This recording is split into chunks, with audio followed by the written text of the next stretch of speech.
আসসালামু আলাইকুম। আজকে আমরা প্রাথমিক সহকারী শিক্ষক নিয়োগের 18/4/2014 সালের গামা সেট 1 এর একটি প্রশ্ন সমাধান করব। প্রথম বলা আছে, বঙ্কিমচন্দ্র চট্টোপাধ্যায় কৃষ্ণকান্ত উইল উপন্যাসের প্রধান দুটি চরিত্র কি কি? বঙ্কিমচন্দ্র চট্টোপাধ্যায়ের কৃষ্ণকান্তের উইল এর প্রধান দুটি চরিত্র হচ্ছে তোমার গোবিন্দলাল এবং রোহিণী। মধুসূদন এবং কুমুদিনী এটি হচ্ছে তোমার যোগাযোগ উপন্যাসের চরিত্র, এটি হচ্ছে তোমার রবীন্দ্রনাথ ঠাকুরের।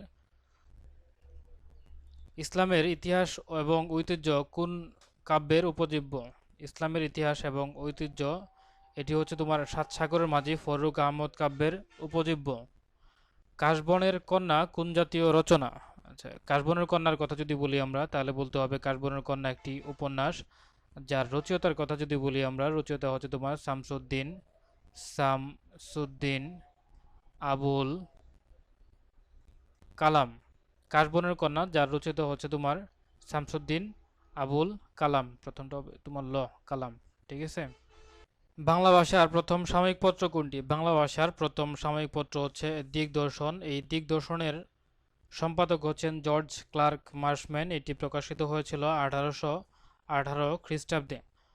তত্ত্ববোধিনী পত্রিকা এটি প্রকাশিত হয়েছিল 1843 সালে, যার সম্পাদক ছিলেন Akshay Kumar Dutta.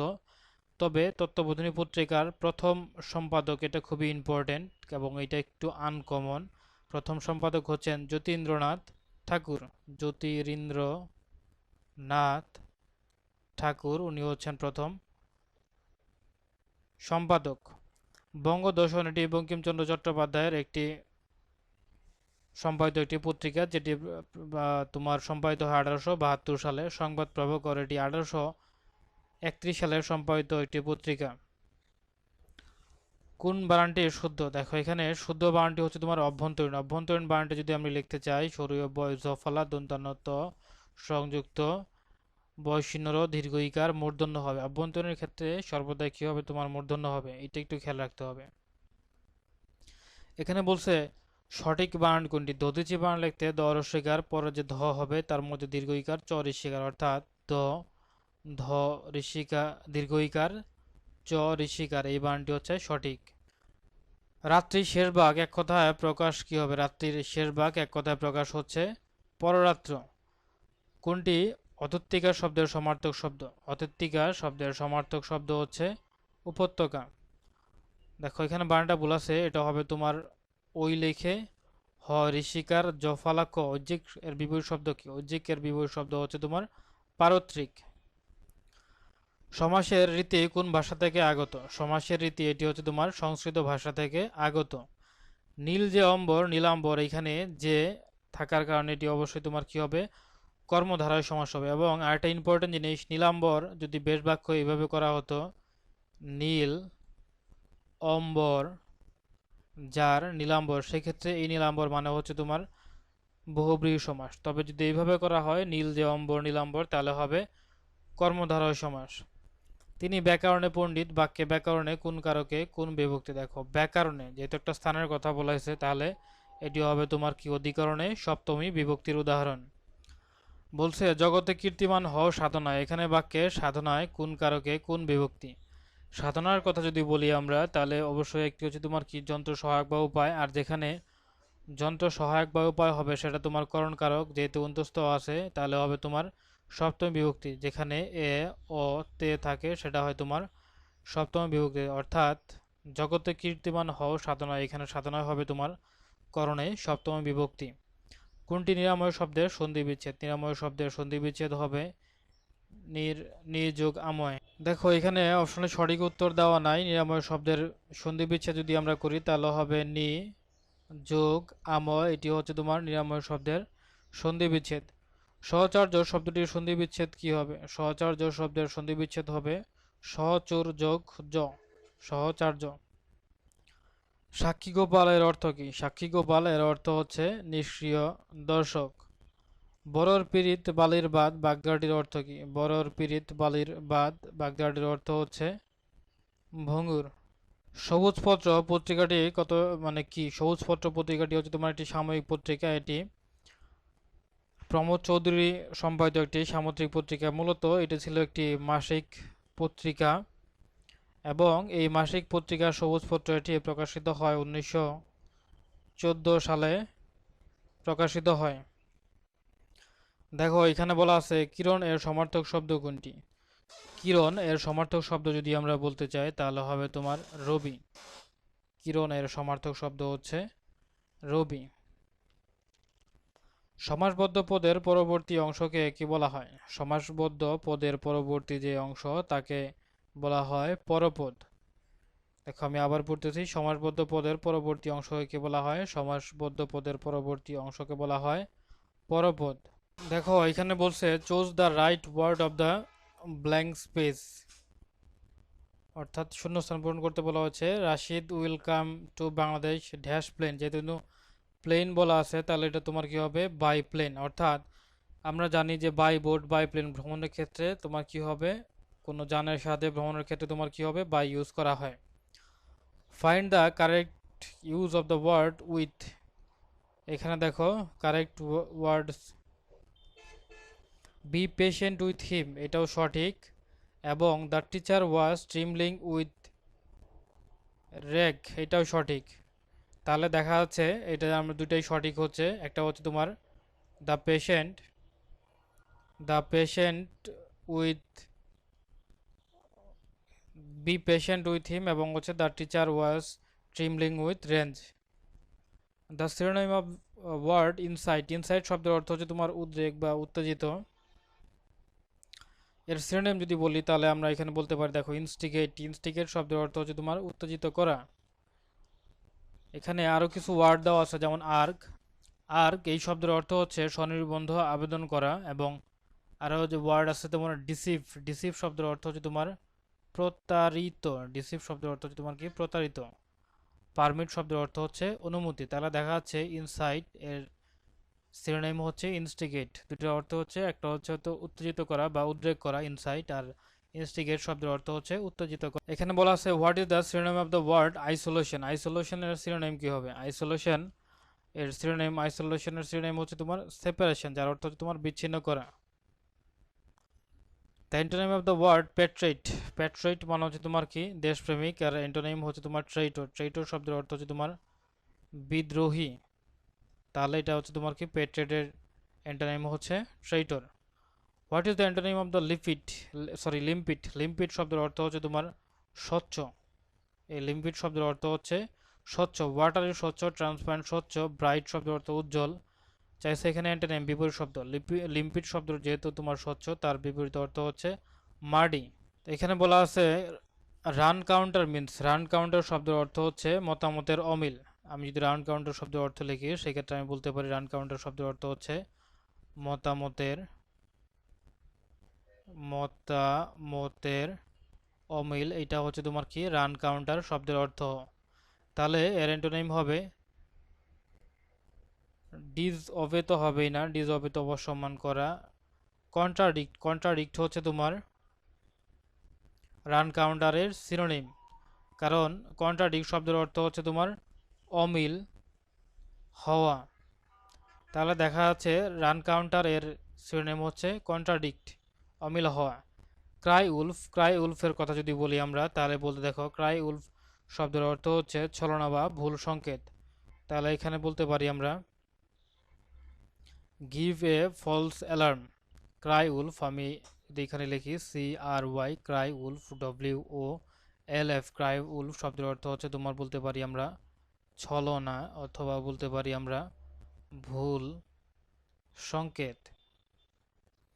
The correct spelling is, এখানে কারেক্ট স্পেলিং কি? এখানে কারেক্ট স্পেলিং হচ্ছে এক্সাগরেট, EXAGGERATE, এক্সাগরেট, যার শব্দের অর্থ হচ্ছে তোমার অতিরঞ্জিত করা, অতিরঞ্জিত করা। স্পেলিংটা দেখো, স্পেলিংটা হচ্ছে এরকম EXAGGERATE, এক্সাগরেট শব্দের অর্থ হচ্ছে অতিরঞ্জিত করা। এখানে বলছে চুজ দ্য কারেক্ট স্পেলিং, এখানে কারেক্ট স্পেলিং হচ্ছে সেক্রেটারিয়েট। সেক্রেটারিয়েটের স্পেলিং হচ্ছে SEC, সেক্রে, RETARIAT, ঠিক আছে, সেক্রেটারিয়েট। তাহলে সঠিক বানানো হচ্ছে তোমার এইটা SECRETARIAT, সেক্রেটারিয়েট। তারপর বলা আছে I know that he did the work. বাক্যটির সঠিক ভয়েস ফর্ম কি হবে? তাহলে এটা হবে it is known to me that the work was done by him. I know that he did the work, এখানে বললে তোমার প্রথমে শুরু হয়েছে ইট ইজ নোন দিয়ে শুরু হবে। ইট ইজ নোন টু, যেটা আই নো ছিল, এটা it is known to me, অর্থাৎ এটা আমার জানা যে that the work has done by him, কাজটি তার দ্বারা কৃত হয়েছিল বা কাজটি সে করেছিল। Identify the passive voice. দেখো এখানে বলছে he is going to open a shop, তাহলে কি হবে তোমার এ শপটা, এটা তোমার সাবজেক্ট হিসেবে আসবে। এ শপ, যেহেতু তোমার কন্টিনিউয়াস টেন্স আছে প্রেজেন্ট কন্টিনিউয়াস, তার মানে কি হবে a shop is going to opened by him. He writes a letter in this sentence, write is an, যেহেতু বলছে এখানে he writes a letter, write হচ্ছে তোমার মূলত তোমার কি রাইট লেখে। ট্রানজেটিভ ভার্ব, ট্রানজেটিভ ভার্ব শব্দের অর্থ হচ্ছে তোমার সমাপিকা ক্রিয়া, অর্থাৎ ট্রানজেটিভ ভার্ব শব্দের অর্থ হচ্ছে তোমার সমাপিকা ক্রিয়া। বলছে অ্যাক্টের ভার্ব ফর্ম কি হবে? অ্যাক্টের ভার্ব ফর্ম হচ্ছে তোমার দেখো ইনঅ্যাক্ট হচ্ছে তোমার অ্যাক্টের ভার্ব ফর্ম। তারপর বলছে the teacher said to me may you pass the examination, এটার ইনডাইরেক্ট ফর্ম কি হবে? দ্য টিচার, যেহেতু বলছে এখানে may you first imperative sentence, তাহলে কি হবে the teacher wished that I might pass the examination. এখানে আই হওয়ার কথা হচ্ছে তোমার ইউটা কি, ইউটা তো মূলত আমি আই, এটা হচ্ছে তোমার কি আমাকে বলা হয়েছে, তাহলে the teacher wished that I might pass the examination. Farida said to her mother I shall go to bed now, তাহলে এটা কি হবে তোমার, এটা হবে Farida told her mother that she would go to bed now এর পরিবর্তে হয় তোমার দেন, তাহলে Farida told her mother she would go to bed then. তারপরে বলছে he ran fast lest he dash miss the train, তাহলে হবে হি রান, যদি লিস্ট থাকে তার মানে তোমার কি হয় পরে সাবজেক্টের পরে সবসময় শুড হয়, তাহলে he ran fast lest he should miss the train, এটা হবে তোমার should. It is high time you dash up smoking, high টাইমের পরে সাধারণত তোমার কি হয় ভার্বের পাস্ট ফর্ম হয়, তাই জন্য এটা তোমার কি হবে it is high time you gave up smoking. Number 19 বলছে which of the following sentence is correct, এখানে কারেক্ট সেন্টেন্স হচ্ছে দেখো হি অ্যাজ ওয়েল এজ থাকলে সাধারণত অ্যাজ ওয়েল এজের পূর্বে যে সাবজেক্ট থাকবে সেই সাবজেক্ট অনুসারে তোমার কি হয় অক্সিলারি ভার্ব হয়, যেহেতু এখানে সাবজেক্টটা সিঙ্গুলার তাহলে অক্সিলারি ভার্বটাও হবে তোমার সিঙ্গুলার, তার মানে he as well as his brother was present, এটাই হবে তোমার সঠিক। তারপর বলা আছে find out the correct sentence, এখানে কারেক্ট সেন্টেন্সটি বের করতে বলা হয়েছে guard the children against bad company, এটা হবে তোমার দেখো guard the children against bad company. দেখো নাম্বার 1-এ বলা আছে কোনো লঘিষ্ঠ সংখ্যার সাথে 2 যোগ করলে যোগফল 12, 18 এবং 24 দ্বারা নিঃশেষে বিভাজ্য হবে।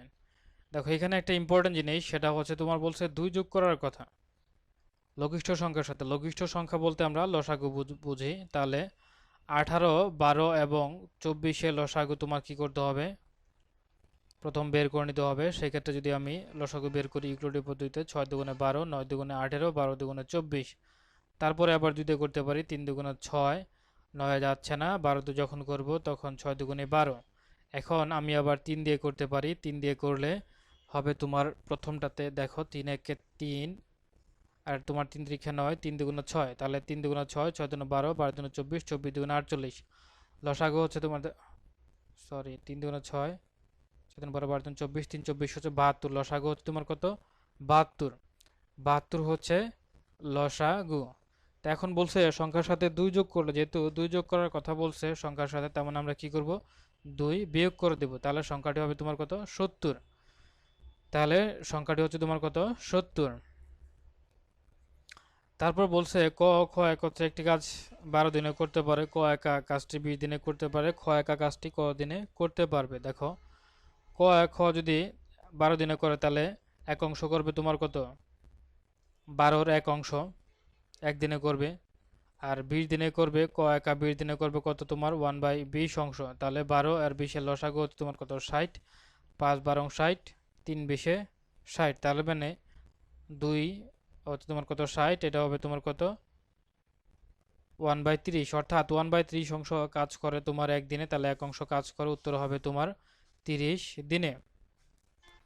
বলছে দুটি সন্নিহিত কোণের সমষ্টি দুই সমকোণ হলে একটি অপরটির কি বলেন? দুটি সন্নিহিত কোণের সমষ্টি যদি দুই সমকোণ হয় তাহলে একটিকে অপরটির অবশ্যই বলা হবে সম্পূরক কোণ।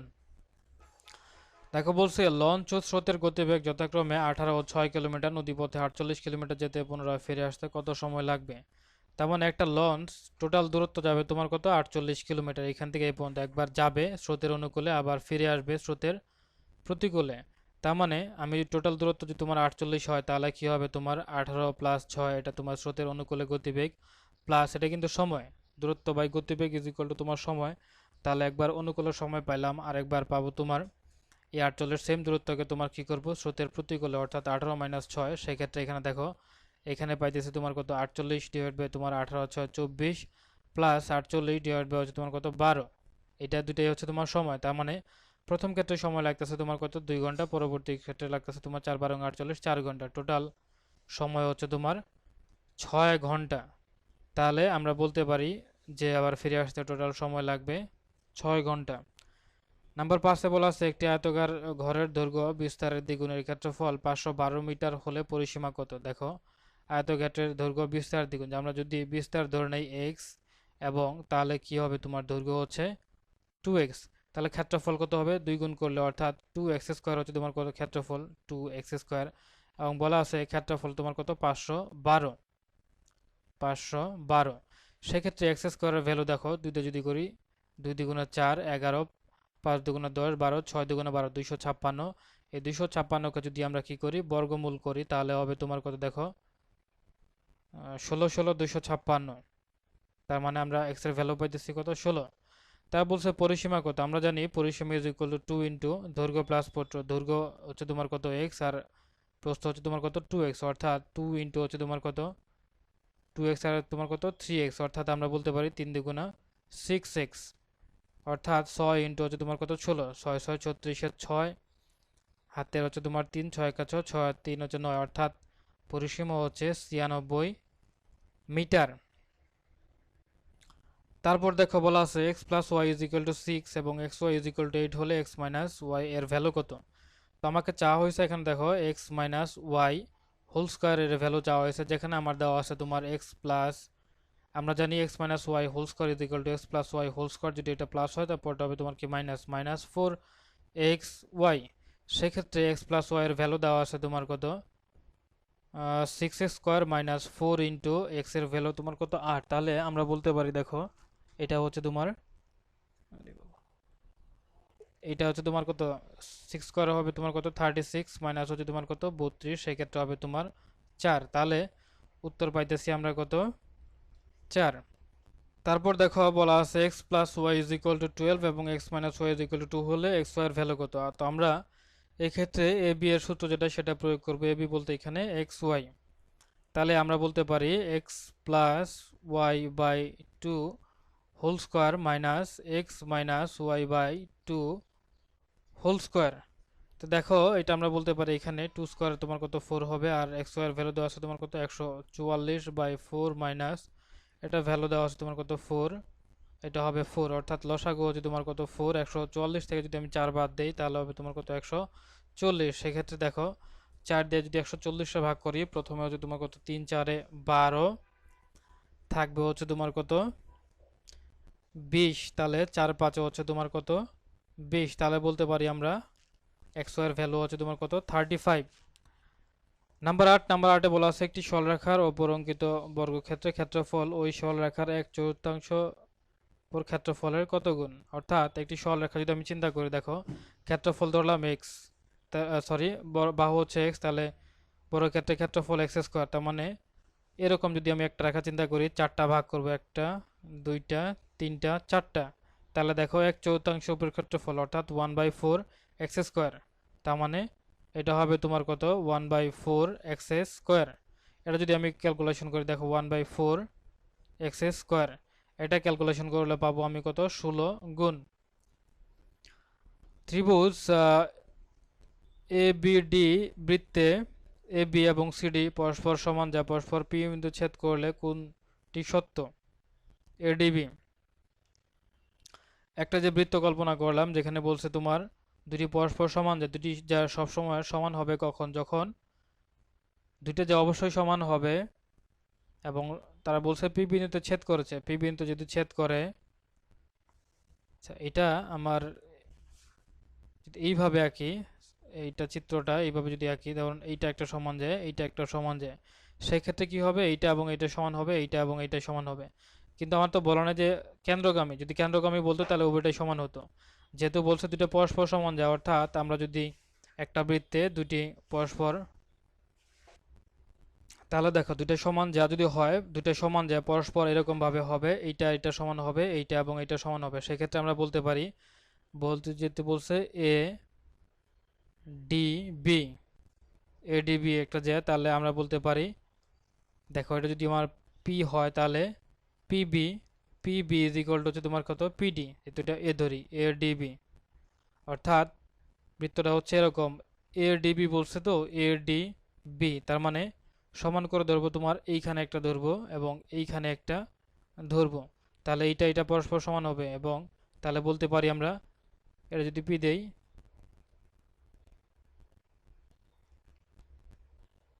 Sorry PB is equal to P, এটা হবে তোমার এটা সমান পিবি ইজ ইকুয়াল টু, দেখো PB is equal to PD, এটা সমান হবে।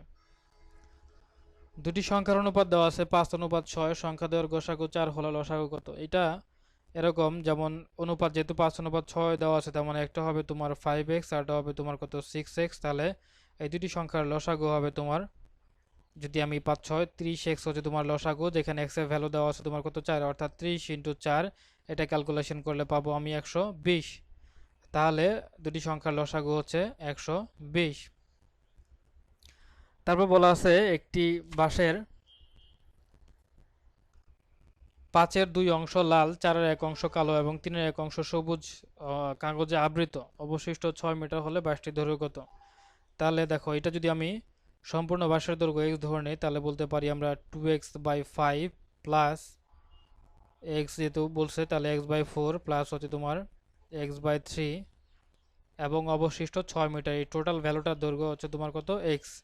তাহলে দেখো 4×5 = 20, 3 বেশি হচ্ছে তোমার কত 60, লসাগু হচ্ছে তোমার 60, এটা তোমার কত x, 5 দিয়ে করলে 5×12 = 60, 12×2 তোমার 24, প্লাস 4 দিয়ে করলে 4×15 = 60, এটা তোমার সবগুলো হচ্ছে তোমার কত x, 3 দিয়ে করলে 3×20 = 60 প্লাস 20x প্লাস হচ্ছে তোমার কত 10x, এটা হবে তোমার শুধুমাত্র 10। তাহলে এটা যদি আমি ক্যালকুলেশন করি, তাহলে আমরা এই পাশে লিখতে পারি দেখো 24, দেখো এখানে 5 আর 4 হচ্ছে তোমার কত 9, 2 আর 2 4, 4 আর 1 হচ্ছে 5, 59x, 59x, আর এই পাশে হচ্ছে তোমার কত 60x আছে, minus 60x is equal to, এই পাশে হচ্ছে তোমার কত মাইনাস 10, 6 10 60, এটা তো তোমার 60 হবে, কারণ 6 দিয়ে ভাগ করলে 10। এইখানে একটা জিনিস, আমরা যখন এই 6 দিয়ে যখন 60কে করছি তখন তো একবার, তার মানে 6 6 360 এখানে, তাহলে এক্স এর ভ্যালু আসতেছে তোমার কত, এখানে -360 আসবে, তার মানে এক্স এর ভ্যালু হচ্ছে তোমার কত 360, তাহলে বলতে পারি বাসটির দৈর্ঘ্য হচ্ছে 360 মিটার। বলা আছে 0.3, 0.03, দেখো 1 2 3 4 5 6, 3 3 9, 3 নং হচ্ছে তোমার কত 27, যেহেতু 6 ঘর, তার মানে 1 1 2 3 ঘর, 4 ঘর, 5 ঘর, 6 ঘর, 1 2 3 4 5 6, তার মানে আগে হবে তোমার কত 4টা শূন্য, দশমিকের পরে 4টা শূন্য 27, তার মানে উত্তর হচ্ছে দশমিকের পরে 4টা শূন্য 27। এখানে বলা আছে কোন সংখ্যার বর্গমূলের সাথে 10 যোগ করলে 4 এর বর্গ হয়। এই সমস্ত অঙ্কের ক্ষেত্রে আমরা উল্টো দিক থেকে প্রমাণ করে আসবো, যেমন 4 এর বর্গ হয়, 4 এর বর্গ যদি আমরা করি, 4 এর বর্গ হচ্ছে তোমার অবশ্যই 16, বলছে 10 যোগ করলে, তার মানে আমরা কি করব 10 বিয়োগ করব, তাহলে 10 বিয়োগ করলে সেক্ষেত্রে আমার থাকবে কত 6, যেহেতু বলছে সংখ্যা কোনো সংখ্যার বর্গমূল, এইটার সংখ্যাটা হচ্ছে তোমার 6, তাহলে এই 6 এর বর্গ করলে হবে তোমার কত 16, তাহলে 16 যদি বর্গমূল 6 এর বর্গ করলে তোমার কত 36, তাহলে 36 এর বর্গমূল হচ্ছে তোমার কত 6, তাহলে সেই সংখ্যাটি হচ্ছে অবশ্যই 36, অর্থাৎ 36 এ যদি বর্গ করি এবং তার সাথে 10 যোগ করি তাহলে হবে তোমার কি হবে 4 এর বর্গ হবে। নাম্বার 14তে বলা আছে 4 6 7 প্লাস x এর গড় মান 5.5 হলে x এর মান কত। দেখো এখানে যে ভ্যালুগুলো দেওয়া আছে তোমার কত 4 6 প্লাস হচ্ছে 7 প্লাস x, এই সবগুলোর গড় হচ্ছে তোমার কত বলছে এখানে 5.5, তাহলে এদের হচ্ছে তোমার কি হবে বর্গ গড় হচ্ছে তোমার 5.5, তাহলে 6 4 10 10 17 প্লাস হচ্ছে তোমার কত x ইজ ইকুয়াল টু হবে তোমার দেখো 4 5 20 এর শূন্য হাতে হচ্ছে তোমার 2, 4 5 20 20 আর 2 হচ্ছে তোমার 22, অর্থাৎ এক গড় পর দশমিক, তাহলে হবে তোমার কত 22.0। সেক্ষেত্রে x এর ভ্যালু আসবে তোমার 22 থেকে যদি আমি 17 বাদ দেই তাহলে কত হবে 5, 7 থেকে 12 পর্যন্ত গুণে গেলে 5, তাহলে উত্তর হচ্ছে তোমার কত x এর ভ্যালু হচ্ছে তোমার 5। তারপর বলছে একটি চৌবাচ্চা 3টি নল দিয়ে পূর্ণ থাকায় 10 15 এবং 24 ঘন্টা পূর্ণ হতে পারে এবং 3টি নল একসঙ্গে খুলে দেওয়া চৌবাচ্চাটি পূর্ণ হতে কত সময় লাগবে। তো দেখো 3টা নল ধারা একই সাথে যদি পূর্ণ হয় তাহলে এত এত ঘন্টায় পূর্ণ, তাহলে 1 ঘন্টায় পূর্ণ হবে কত 1/10 1/12 প্লাস 1/15, 3টি নল ধারা একত্রে পূর্ণ হবে। দেখো তোমার যদি আমি বলি লসাগু হচ্ছে তোমার কত 60, তাহলে 6 10 60 5 12 60 4 15 60, 6 4 10 10 5 হচ্ছে তোমার কত 15, উপরে হচ্ছে তোমার কত 15/60, সেক্ষেত্রে 4 15 60 হচ্ছে তোমার কত 4 এর 1 অংশ, তাই তো। অর্থাৎ 4 এর 1 অংশ পূর্ণ হতে সময় লাগে 1 ঘন্টা, 1 অংশ পূর্ণ হতে সময় লাগে 4 ঘন্টা, কিন্তু বলছে অর্ধেক পূর্ণ হতে, তার মানে অর্ধেক পূর্ণ হতে কত সময় লাগবে, সেক্ষেত্রে আমরা 2 দিয়ে ভাগ করব, 2 দিয়ে ভাগ করে দিলে তাহলে হবে তোমার কত 2 ঘন্টা, তাহলে চৌবাচ্চাটির অর্ধেক পূর্ণ হতে সময় লাগবে 2 ঘন্টা। নাম্বার 16তে বলা আছে একটি ঘড়ি 560 টাকায় বিক্রি করায় 20% ক্ষতি হলো, ঘড়িটির ক্রয় মূল্য কত। যেহেতু 20% ক্ষতি হয়েছে তাহলে ক্রয় মূল্য হচ্ছে তোমার কত 80%, 80%-এর ভ্যালু হচ্ছে তোমার কত 560 টাকা। ঘড়িটির ক্রয় মূল্য চাইছে, ক্রয় মূল্য বলতে 100%-এর ভ্যালু বের করতে হবে, সেক্ষেত্রে এটা হবে তোমার 80, এটা হবে তোমার 100, শূন্য শূন্য কাটতে পারি, শূন্য শূন্য কাটতে পারি, তাহলে 6 48, তাহলে এখানে হবে এরকম 560, যেহেতু 80%, তার মানে 80% অবশ্য নিচে হবে, তাহলে এই শূন্য কাটতে পারি, 4 দিয়ে যদি কাটি তাহলে হবে তোমার কত 2, আর 4 দিয়ে কাটলে 4 25 100, আবার এই 2 দিয়ে যদি কাটি এখানে হবে তোমার 28 দুগুণে 56, অর্থাৎ এটা হবে তোমার কত 25, এটা হবে তোমার 25, আর এটা হবে তোমার কত 28, তাহলে এটা ক্যালকুলেশন করলে আমরা পাইতেছি 700 টাকা, তাহলে উত্তর হচ্ছে তোমার 700 টাকা। নাম্বার 17তে বলা আছে পিতা এবং পুত্রের বয়স সমষ্টি 60 বছর, মাতার বয়স পুত্রের বয়স অপেক্ষা 20 বছর বেশি, তাহলে দুজনের পিতা ও মাতার গড় বয়স কত। দেখো যেহেতু বলছে দুজনের পিতা এবং পুত্র অর্থাৎ সন এবং ফাদার এর গড় বয়স হচ্ছে তোমার মোট বয়স হচ্ছে তোমার 60, তো ধরে নিলাম সনের বয়স হচ্ছে তোমার x, তাহলে ফাদারের বয়স হবে তোমার কত 60 মাইনাস x। তো দেখো এখানে আমরা সন পাইছি তোমার কত x এবং ফাদার পাইছি 60 মাইনাস x, সেক্ষেত্রে এখানে আরেকটা বলছে যে মাতার বয়স পুত্রের বয়সের 20 বছর বেশি, তাহলে পুত্রের বয়স যদি x হয় তাহলে মাতার বয়স হবে তোমার মাদারের বয়স যদি হবে তোমার x প্লাস 20, সেক্ষেত্রে দেখো এটা কিন্তু x প্লাস 20, আমরা যদি এটিকে সাজাই x প্লাস 20, এটা হচ্ছে তোমার কত মাতার বয়স, আবার মাতার বয়সের সাথে দেখো মাতার বয়স যদি হয় তাহলে টোটাল বয়সের সমষ্টি হচ্ছে তোমার কত 60 বছর, 60 থেকে যদি আমি কি করি 20 বছর বাদ দেই তাহলে এক্সট্রা 20 বছর তো মাতার বয়স, তাহলে তোমার কি হয় আবার পুত্রের বয়স হয়, তাহলে দেখা যাচ্ছে তোমার 20 বছর যোগ করলাম এবং তাদের বয়সে পিতা আর পুত্রের বয়সের সমষ্টি 60 বছর, সেখান থেকে কি করলাম 20 বাদ দিলাম, তাহলে এটা যদি আমি ক্যালকুলেশন করি এতে সরাসরি বলে ফেলছে, এটা হবে তোমার দেখো এটা যদি বলি আমরা তাহলে দেখো এটা তোমার মাতার বয়স 60, আবার যদি এর থেকে তোমার 6x20 বাদ দিয়ে দিই, 20x যদি বাদ দিয়ে দিই তাহলে হচ্ছে তোমার কি হবে পুত্রের বয়স হবে, তাহলেও এটা হচ্ছে তোমার কি হবে বলছে যে পুত্রের বয়স মাতার বয়স পুত্রের অপেক্ষা 20 বছর বেশি, এটা 20 বছর বেশি, অর্থাৎ পুত্রের সাথে আমি কি করছি 20 বছর যোগ করছি এবং এখান থেকে এক্স বাদ দিয়ে দিয়েছি, তাহলে 2x এর ভ্যালু আসতেছে তোমার কত 80, x এর ভ্যালু আসতেছে এখানে দেখো 40। বলছে পিতা ও মাতার গড় বয়স কত, তাহলে এটা হচ্ছে তোমার x এর ভ্যালু, ও x এর ভ্যালু তো ক্যালকুলেশন করলে তোমার ভ্যালু আসবে 20, কারণ 2x ইজ ইকুয়াল টু তোমার কত হবে 40 হবে, কারণ যে 60 মাইনাস 20 হবে, তাহলে x এর ভ্যালু আসতেছে তোমার কত 20। এখন বলছে পিতা ও মাতার গড় বয়স কত, তাহলে ফাদারের বয়স হচ্ছে, যেহেতু আমরা ধরেছিলাম 60 মাইনাস এক্স, সেক্ষেত্রে আমরা 60 মাইনাস 20, অর্থাৎ ফাদারের বয়স হচ্ছে 40। আবার মায়ের বয়স হচ্ছে তোমার কত x প্লাস 20 মানে হচ্ছে তোমার 20 প্লাস 20, এখানেও পেলাম আমরা কত 40। অর্থাৎ ফাদারের বয়স হচ্ছে তোমার 40 বছর এবং মায়ের বয়স হয় তোমার কত 40 বছর, 2 দিয়ে ভাগ করলে সেই ক্ষেত্রে গড় আসতেছে কত 40 বছর। তাহলে পিতামাতার গড় বয়স হচ্ছে 40 বছর। তো এখানে বলছে দেখো সমদ্বিবাহু ত্রিভুজের সমান সমান বাহুদ্বয় বর্ধিত করলে উৎপন্ন কোণদ্বয় কি হবে, উৎপন্ন কোণদ্বয় হবে স্থলকোণ। কেন স্থলকোণ হবে, যেমন আমরা যদি সমদ্বিবাহু ত্রিভুজ চিন্তা করি, এই দুইটা বাহু পরস্পর সমান, সেই ক্ষেত্রে এই বাহু যেহেতু সমান, দুইটা বাহুকে বর্ধিত করলে উৎপন্ন যে কোণগুলো হবে সেই কোণগুলো হবে তোমার স্থলকোণ।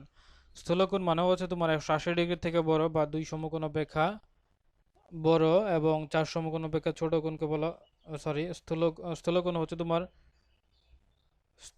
হচ্ছে তোমার 90 ডিগ্রি অপেক্ষা বড়, কিন্তু 180 ডিগ্রি অপেক্ষা ছোট, অর্থাৎ এক সমকোণ অপেক্ষা বড় কিন্তু দুই সমকোণ অপেক্ষা ছোট কোণকে বলা হয় স্থূলকোণ। দেখো নাম্বার 19 বলা আছে একটি সমবাহু ত্রিভুজের একটি বাহু হচ্ছে তোমার কত 16 মিটার, ত্রিভুজটির ক্ষেত্রফল কত হবে। সমবাহু ত্রিভুজ ক্ষেত্রে ক্ষেত্রফল আমরা জানি, সমবাহু ত্রিভুজ ক্ষেত্রে ক্ষেত্রফলের সূত্র হচ্ছে √3/4 a²। সেক্ষেত্রে এর ভ্যালু হচ্ছে তোমার দেখো √3/4, এর ভ্যালু হচ্ছে তোমার কত 16 স্কোয়ার। 16 স্কোয়ারে আমরা জানি 64, তাহলে √3/4 ইন্টু হচ্ছে তোমার কত 16 ইন্টু 16, সরি কাটে দিলে তোমার 4 16 64, তাহলে ক্যালকুলেশন করলে আমরা পাইতেছি 64√3। উত্তর হচ্ছে তোমার 64√3। যদি একটি কাজ 9 জন লোক 15 দিনে করতে পারে, অতিরিক্ত 3 জন লোক কাজটি কদিনে করতে পারবে। একটি কাজ যেতে বলছে, তার মানে 9 জন লোক কাজটি করবে তোমার কত 15 দিনে, কি পরিমাণ কাজ একটি কাজ। তারা বলছে অতিরিক্ত 3 জন লোক, আগে ছিল 9 জন পরে 3 জন, 9 আর 3 তোমার কত 12 জন ধরি একদিনে কাজ করতে পারবে, কি পরিমাণ কাজ এক অংশ কাজ। তাহলে এটা যদি আমি করি 3 দিয়ে করলে 3 3 এটা করলে তোমার 3 4 12, তাহলে 3 15 হচ্ছে তোমার কত 45, x ইজ ইকুয়াল হচ্ছে তোমার কত 45/4। এটা যদি ক্যালকুলেশন করি তাহলে x এর ভ্যালু হচ্ছে তোমার কত 11 সমস্ত 4 এর 1, অর্থাৎ উত্তর হচ্ছে তোমার কত 11 সমস্ত 4 এর 1 দিনে। দেখো এখানে বলছে ভবদহ বিল কোথায় অবস্থিত। ভবদহ বিল এটি যশোর জেলায় অবস্থিত। স্বাধীনতা যুদ্ধের প্রতীক হিসেবে পরিচিত ভাস্কর্য অঙ্গীকার এর অবস্থান কোথায়। স্বাধীনতা যুদ্ধের প্রতীক হিসেবে পরিচিত ভাস্কর্য, এটির নাম হচ্ছে অঙ্গীকার, যেটি চাঁদপুরে অবস্থিত। এবং আরেকটা ইম্পর্টেন্ট জিনিস, এই অঙ্গীকার যে ভাস্কর্য এর স্থপতি হচ্ছে সৈয়দ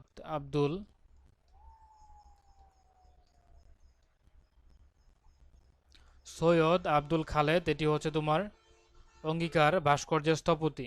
এটি হচ্ছে তোমার স্বাধীনতা যুদ্ধের প্রতীক হিসেবে এই ভাস্কর্য তৈরি করা হয়েছে। ম্যাডোনা 43 চিত্রশিল্পীকে, ম্যাডোনা 43 চিত্রকর হচ্ছে একটি বিখ্যাত চিত্রশিল্পী, চিত্রকর্ম, যার চিত্রকার হচ্ছে তোমার শিল্পাচার্য জয়নুল আবেদিন।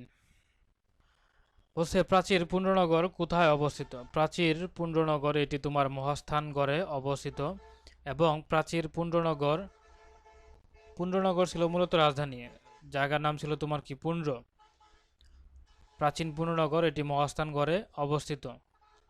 বাংলাদেশের সোর্ড অফ অনার পুরস্কারপ্রাপ্ত প্রথম নারীকে। বাংলাদেশে সোর্ড অফ অনার পুরস্কারপ্রাপ্ত প্রথম নারী হচ্ছেন মার্জিয়া ইসলাম। মার্জিয়া ইসলাম এমন বাংলাদেশের প্রথম নারী যিনি সোর্ড অফ অনার পুরস্কারপ্রাপ্ত পেয়েছিলেন। এটি সেনাবাহিনীর জন্য দেওয়া হয়। এবং এখানে দেখো যে কয়টা লোক আছে, মহিলা আছে, তাদের মধ্যে রাজিয়া ইসলাম হচ্ছে উপমহাদেশের প্রথম মহিলা রাষ্ট্রপ্রধান। এটাও খুব ইম্পর্টেন্ট। উপমহাদেশের মধ্যে প্রথম মহিলা রাষ্ট্রপ্রধান, প্রথম মহিলা রাষ্ট্রপ্রধান, ওনার নাম হচ্ছে তোমার রাজিয়া সুলতানা। নিম্নলিখিত কোন আঞ্চলিক বা আন্তর্জাতিক প্রতিষ্ঠানটির সদর দপ্তর ঢাকায় অবস্থিত? এখানে দেখো সারডেফ এর সদর দপ্তর ঢাকায় অবস্থিত। সারডেফ এর পূর্ণরূপ হচ্ছে centre on integrated rural development for Asia and the Pacific. এপেকের সদর দপ্তর এটি সিঙ্গাপুর সিটিতে অবস্থিত, সিঙ্গাপুরে। এপেক মানে হচ্ছে তোমার এশিয়া প্যাসিফিক ইকোনমিক কোঅপারেশন, এটি হচ্ছে তোমার এশিয়া প্যাসিফিক ইকোনমিক কোঅপারেশন। সার্কের কথা যদি বলি, সার্কের South Asian Association for Regional Cooperation, এটি সদর দপ্তর অবস্থিত নেপালের রাজধানী কাঠমান্ডুতে। এডিবি হচ্ছে এশিয়ান ডেভেলপমেন্ট ব্যাংক, যার সদর দপ্তর ফিলিপাইনের ম্যানিলায় অবস্থিত। দেখো এখানে বলছে দারফুর কি? দারফুর হলো সুদানের একটি অঞ্চলের নাম হচ্ছে দারফুর। রেল ইঞ্জিনের আবিষ্কারক কে? রেল ইঞ্জিনের আবিষ্কারক কথা যদি বলি আমরা, তাহলে বলতে হবে স্টিফেনসন। রেল ইঞ্জিনের আবিষ্কারক মূলত হচ্ছে তোমার কি? স্টিফেনসন। এবং এখানে আরো যে ব্যক্তিগুলো দেওয়া আছে, যেমন এডিসন আবিষ্কার করেছিলেন ফোনোগ্রাফ, গ্রামোফোন ইত্যাদি। এবং এডিসনের কথা যদি বলি, তাহলে এডিসন হচ্ছে তোমার কি আবিষ্কার করেছেন? ফোনোগ্রাফ, গ্রামোফোন, চলচ্চিত্রে প্রভৃতির আবিষ্কারক। জেমস ওয়াটসের কথা যদি বলি, জেমস ওয়াট বাষ্পীয় ইঞ্জিন আবিষ্কার করেন।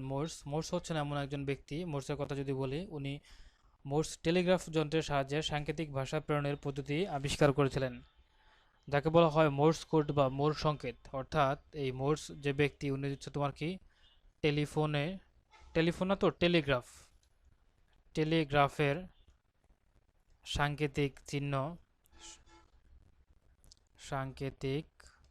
চিহ্ন আবিষ্কার করেছিলেন। অ্যাডামস পিক তীর্থস্থানটি কোথায় অবস্থিত? অ্যাডামস পিক তীর্থস্থানটি মূলত শ্রীলঙ্কাতে অবস্থিত। বরফ সাদা দেখায় কেন? বরফ সাদা দেখায় মূলত হচ্ছে তোমার সাদা রঙের সব আলো, দেখো এখানে যে অপশনগুলো আছে, যেমন আলোর সব প্রতিফলন করে, আলোর সব রশ্মি প্রতিফলন করে বলে বরফ হচ্ছে তোমার কি করে? সাদা দেখায়। গোধূলির কারণ কি? গোধূলির কারণ, আচ্ছা আমরা যদি গোধূলির কারণ বলি, তাহলে এখানে দেখো আলোর বিক্ষেপণ হচ্ছে তোমার গোধূলির কারণ। অর্থাৎ যখন আলোর বিক্ষেপণ হয় তখন গোধূলি সংঘটিত হয়। সৌরকোষে কি কি থাকে? এখানে দেখো অপশনে দুইটাই সঠিক হবে, ক্যাডমিয়ামও থাকে সৌরকোষে, সিলিকনও থাকে। অর্থাৎ সৌরকোষে ব্যবহৃত হয় ক্যাডমিয়াম, সিলিকন দুটোই। বস্তুর ওজন বেশি সবচেয়ে কোন অঞ্চলে? বস্তুর ওজন সবচেয়ে বেশি, এটি হচ্ছে তোমার খুব ইম্পর্টেন্ট একটা প্রশ্ন। মেরু অঞ্চলে বস্তুর ওজন সবচেয়ে বেশি, এটা কিন্তু মাঝে মাঝে আসে। কাজের একক কি? কাজের একক এটি হচ্ছে তোমার জুল। কলের পানিতে সাধারণত কোন রাসায়নিক উপাদান থাকে? নর্মালি কলের পানিতে থাকে তোমার ক্লোরাইড, যে উপাদানগুলো আছে মানে আয়নিক অবস্থায় থাকে, সোডিয়াম, পটাশিয়াম, কোবাল্ট প্রভৃতি থাকে। তাহলে এখানে যেহেতু ক্লোরাইড নাই, ক্লোরাইডের ফর্ম হচ্ছে তোমার কি? ক্লোরিন। অর্থাৎ ক্লোরিন পানির উপস্থিতিতে তোমার ক্লোরাইড ফর্মেটে তোমার কলের পানিতে পাওয়া যায়, তাহলে উত্তর হবে তোমার ক্লোরিন। এবং এই যে আয়োডিন, ব্রোমিন এগুলো থাকে মূলত সমুদ্রের পানিতে। আর নাইট্রোজেনের কথা বলি, নাইট্রোজেন হচ্ছে তোমার বায়ুমণ্ডলের সবচেয়ে বেশি পরিমাণ যে উপাদানটি পাওয়া যায়, সেটির নাম হচ্ছে নাইট্রোজেন। রংধনুতে হলুদ রঙের পাশাপাশি দুটি রং কি কি? রংধনুতে হলুদ রঙের পাশাপাশি, আচ্ছা এখানে দেখো রংধনুতে যদি কথা বলি আমরা, রংধনুতে হলুদ রঙের পাশাপাশি দুটি রং হচ্ছে সবুজ এবং কমলা। এটা কিভাবে আমরা সহজে বুঝতে পারি? যেমন আমরা যদি লিখি বেনি আ সহ ক লা, তাহলে এটাতে হচ্ছে তোমার দেখো বেতে হচ্ছে তোমার বেগুনি, নিতে হচ্ছে তোমার নীল, আতে হচ্ছে তোমার আসমানি, দন্তা শতে যদি বলি আমরা, শতে হচ্ছে তোমার কত? সবুজ, হতে হচ্ছে তোমার হলুদ, কত হচ্ছে তোমার কমলা, লতে হচ্ছে তোমার লাল, লাতে আর কি লাল। তাহলে দেখো এখানে বলছে হলুদ রঙের পাশাপাশি দুটি রং, তাহলে এই যে হলুদ রঙের পাশাপাশি দুটি রং, একটি হচ্ছে সবুজ আর একটি হচ্ছে কমলা। ইউনিক্স অপারেটিং সিস্টেমের উদ্ভাবক কে? ইউনিক্স অপারেটিং সিস্টেমের উদ্ভাবক হচ্ছে বেল ল্যাব, অর্থাৎ বেল ল্যাবরেটরিতে ইউনিক্স অপারেটিং সিস্টেম উদ্ভাবিত হয়। মানুষের রক্তে হিমোগ্লোবিনের পরিমাণ কত? মানুষের রক্তে কত প্রকার কণিকা রয়েছে? মানুষের রক্তে কণিকার সংখ্যা হচ্ছে তিন প্রকার যে কণিকা রয়েছে তাদেরকে মধ্যে বলা হয় তোমার নাম্বার 1 লোহিত রক্ত কণিকা, লোহিত রক্ত কণিকা। নাম্বার 2 যদি বলি আমরা শ্বেত রক্ত কণিকা, শ্বেত রক্ত কণিকা। এবং হচ্ছে নাম্বার 3 তে যদি বলি তোমার অনুচক্রিকা।